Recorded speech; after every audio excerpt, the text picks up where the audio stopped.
Hello everyone, welcome back to another mini vlog. বতৰ দেখিছেনে একদম বৰষুণ মানে মানুহৰ কতো শান্তি নাই ৰ'দ দিলেও গৰম আৰু বৰষুণ দিলেও কাপোৰ কানি একো শুকুৱা নাই অৱশ্যে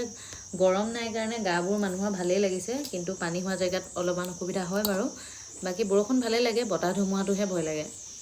আৰু এফালে কাপোৰ একদম সব ভিতৰত মেলি থৈছো এই জিজি প্লান্টজোপা চাওকচোন নতুন কুঁহ যেতিয়া ওলাই এনেকৈ হাউলি যায় কিয় বা ক'ব নোৱাৰো আগতেও হৈছে সেইকাৰণে আপোনালোককো দেখালো লাহে লাহে পোন হৈ যায় মই বাৰু পোন হৈ গ'লে আপোনালোকক আকৌ দেখাম একদম গা পা ধুই ৰাতিপুৱাই ধুনীয়াকৈ ৰেডি হৈ গ'লো আৰু আজি গা ধোৱাৰ পাছতহে বিছনা পাৰিব লগা হ'ল কেতিয়াবা যে ৰাতিপুৱা গা ধুবলৈ খৰধৰ হয় মোৰ আজি তেনেকুৱা হ'ল মানে উঠি একদম ততে পোৱা নাই চিধা গা ধুবলৈ গ'লোঁ আৰু এতিয়াহে মই বিছনাখন আজৰি কৰি অৱশ্যে পোহৰো আজি বতৰ ডাৱৰীয়াৰ কাৰণে দেৰিলৈকে শুয়ে আছিলে বাকি কাম বন কৰি আজৰি হলো দিনটো ভিডিঅ' কৰিবলৈ থাকিয়ে গ'ল আপোনালোকক দেখাম বুলি ভাবিও বাকি বাৰীয়ে তামোল পাৰিলে চাওকচোন মায়ে মই পুৰা হিচাপ কৰাত লাগিছোঁ বাই পুনৰ লগ পাম নতুন এটি ভিডিঅ'ত